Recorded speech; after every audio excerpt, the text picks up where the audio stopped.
Assalamualaikum warahmatullahi wabarakatuh. Perkenalkan, nama saya Khairunisa dengan NIM 11910823833. Baiklah, di sini saya akan menjawab pertanyaan dari soal ujian tengah semester dengan mata kuliah Strategi Pembelajaran Ilmu Pengetahuan Sosial atau IPS.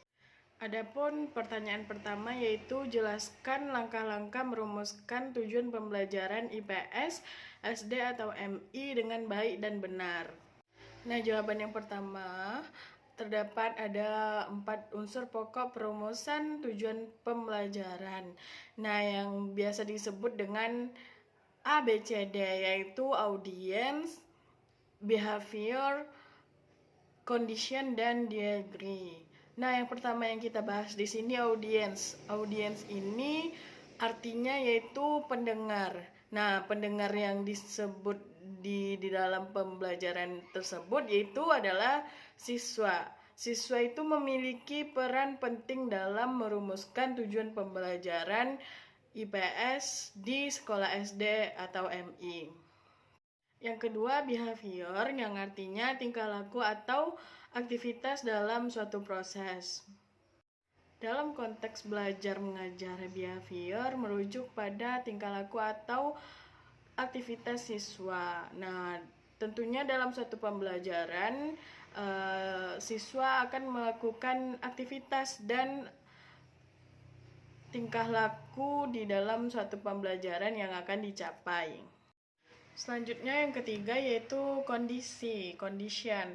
Nah, kondisi ini artinya yaitu adalah keadaan di mana keadaan siswa di kelas, baik keadaan siswa sebelum melakukan pembelajaran maupun keadaan siswa setelah melakukan pembelajaran. Condition adalah salah satu tujuan pembelajaran yang harus diperhatikan dan yang harus kita capai. Nah, selanjutnya yang keempat, degree. Degree ini artinya adalah suatu perbandingan. Dalam konteks belajar mengajar, degree ini berarti membandingkan kondisi sebelum dan sesudah kegiatan pembelajaran. Nah, selanjutnya pertanyaan kedua yaitu jelaskan langkah-langkah mengembangkan materi pembelajaran IPS di SD sederajat MI.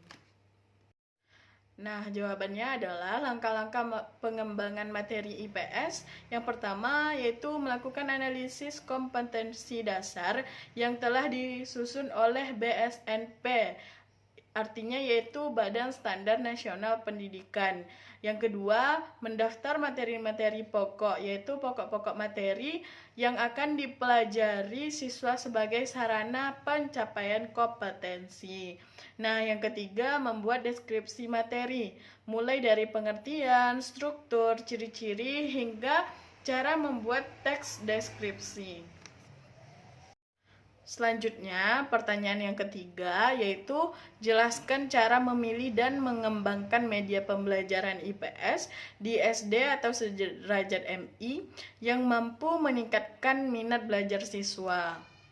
Nah, ada beberapa hal yang dapat meningkatkan hasil belajar dengan menggunakan media pembelajaran. Yang pertama yaitu adalah proses belajar mengajar akan terasa lebih mudah dan menarik dengan adanya media pembelajaran. Yang kedua, efisiensi belajar akan semakin meningkat dengan adanya media pembelajaran. Selanjutnya yang ketiga, membantu konsentrasi belajar siswa. Media pembelajaran yang menarik dan sesuai dengan kebutuhan siswa akan membuat siswa itu berkonsentrasi dalam belajar. Selanjutnya yang keempat, meningkatkan motivasi belajar siswa. Media pembelajaran dapat meningkatkan motivasi belajar siswa ketika guru menyampaikan materi di dalam kelas dengan menggunakan media pembelajaran akan meningkatkan motivasi belajar siswa. Selanjutnya yang kelima, memberikan pengalaman menyeluruh dalam belajar. Nah, di sini guru akan memberikan pengalaman yang sama terhadap apa yang dipelajari guru sebelumnya dan akan memberikan pembelajaran tersebut kepada siswa agar pengalaman siswa dan guru itu sama. Nah, yang keenam, siswa harus terlibat dalam proses belajar mengajar. Mengapa? Karena tidak hanya guru yang harus aktif dalam proses belajar, namun siswa harus juga aktif dalam proses belajar mengajar. Nah, selanjutnya pertanyaan yang keempat, bagaimana cara guru membuat pembelajaran menjadi aktif, inovatif, kreatif, efektif, serta menyenangkan di pembelajaran IPS SD sederajat MI? Yang pertama yaitu guru harus menciptakan suasana yang ramah dan bersemangat. Selanjutnya, guru harus menciptakan suasana yang rileks, jangan tegang. Karena jika kalau tegang, siswa akan kebingungan. Dan yang ketiga, guru harus memotivasi siswa agar siswa itu selalu bersemangat untuk mencapai suatu kesuksesannya. Nah, yang keempat, menggunakan ice breaking seperti yel-yel agar siswa itu tidak bosan. Nah, yang kelima, menggunakan metode yang variatif. Selanjutnya, pertanyaan yang kelima, jelaskan cara Anda mengelola kelas yang siswanya dominan bermain dan tidak akur satu sama lain.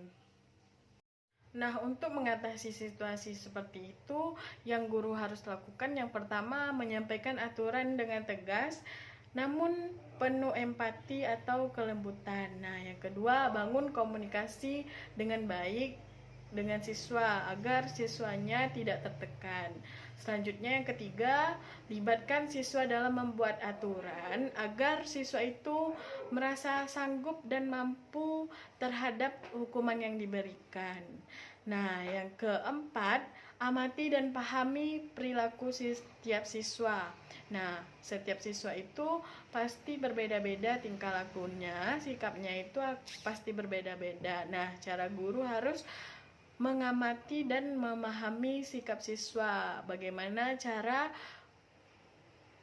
agar siswa itu bisa bersosialisasi dengan teman sebangkunya atau teman sekelasnya.